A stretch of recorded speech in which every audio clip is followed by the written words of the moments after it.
අයතුවන් සූර්ය බල ශක්ති පද්ධතිය සවි කිරීමේදී පාවිච්චි කරන උපාංග පිළිබඳ දැනුවත් කිරීමට තමයි මම අද වීඩියෝ එක කරන්නේ. අපි ඇස්බෙස්ටොස් වහලක් නම් සවි කරන්න ඕන බ්‍රැකට් එක තමයි මේක. මේකයි මේ බ්‍රැකට් එකයි. මේක ආකාර දෙකකින් තියෙන්නේ. මේ බ්‍රැකට් එක තියෙන්නේ අපේ ඇස්බෙස්ටොස් ෂීට් එකේ කර්ව් එකේ උඩට සවි කරන්න. එතකොට බර ඒ වක්‍රය හරහාම බෙදිලා යනවා. ඒක සවි කරන්නේ අපි වෝටර් ප්‍රූෆින් වලට ෂීට් එකක් දාලා ඊට පස්සේ මෙතන උඩටත් ඒ වෝටර් ප්‍රූෆින් ෂීට් කැලක් තියලා තමයි මේ බ්‍රැකට් එක හයි කරන්නේ.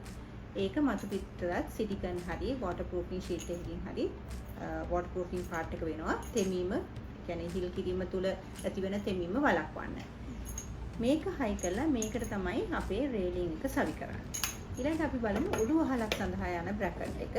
මේ තියෙන උඩු වහලක් සඳහා භාවිත කරන බ්‍රැකට් එක. මේක සවි කරද්දී උඩු කැටේ ඉවත් කරලා මේ බ්‍රැකට් එක ලියට සවි කරලා නැවතත් උඩු කැටේ මේක මතු පිට තියෙනවා. එතකොට තෙමෙන එක නවතිනවා. මොකද උඩු කැටේ ඇතුලෙන් තමයි මේ බ්‍රැකට් එක එළියට එන්නේ.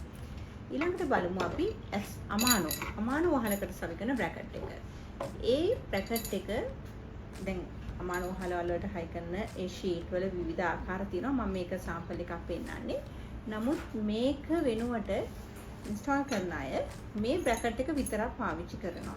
ඒතර මේ බ්‍රැකට් එකේ මේ බ්‍රැකට් එකේ තියෙන වෙනස තමයි දෙකම තනි ඇණයකින් සවි වෙන්නේ. නමුත් මේකේ ඔයාලට පේනවා මේ පාද දෙකක් තියෙනවා. එතකොට මෙතනින් ඇණය සවි වුණාට යකඩ ගොඩක්ලට අමානෝ වහලට ගහ දෙන යකඩ බාර් එක මත මේ දෙකම සීට් වෙනවා. එතකොට බර දරා ගන්න කකුල් දෙකක් තියෙනවා. කාලයාගේ ඇවෑමෙන් මේ විදිහට තිබුණ නැත්නම් පැනල් ඩැමේජ් වීමේ හැකියාවක් තියෙනවා. මොකද රේලින් එක උස් පහත් වීම තුල.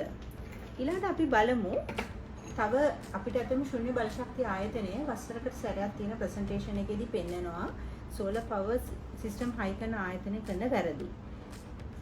කස්ටමර් විදිහට ඔබට පුළුවන් තමන්ගේ සිස්ටම් එක වහලට නැගලා බලන්න හැකියාවක් නැත්නම් තමන්ගේ බ්‍රැකට්ස් හයි කරපු දී ඡායාරූප හරි ඉන්ස්ටෝලේෂන් කරන ටීම් එකකින් ඉල්ලලා ගන්න. එතකොට මම දැනුවත් කරන කරුණ වලට අමතරවත් තව දේවල් යහපත් දේවල් තියෙනවා නම් ඒක ඒ විදිහට කරගන්න ඔබට හැකියාව තියෙනවා.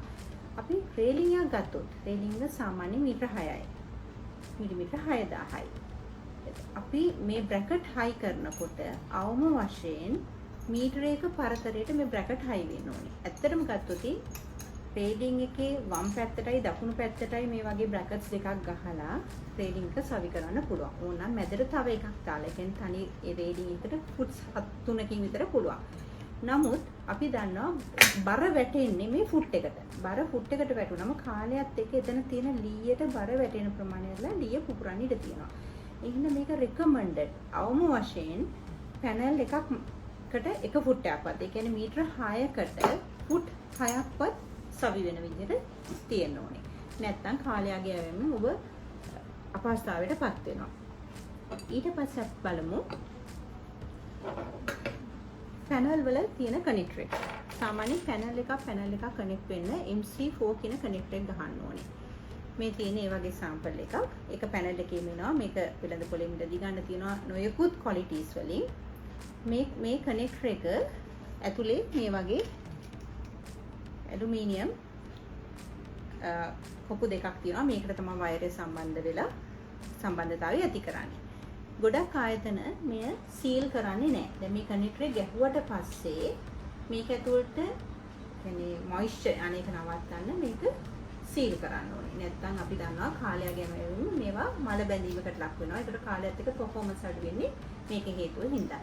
කස්ටමර් විදියට ඔබට පුළුවන් කම්පැනි එකට ගියන ඔයාලා කනෙක්ටර්ස් ගහපු එක සීල් කරපු එක මට ෆොටෝස් එවන්න කියලා. එතකොට ඒ ප්‍රශ්නයත් මම අරගන්න පුළුවන්.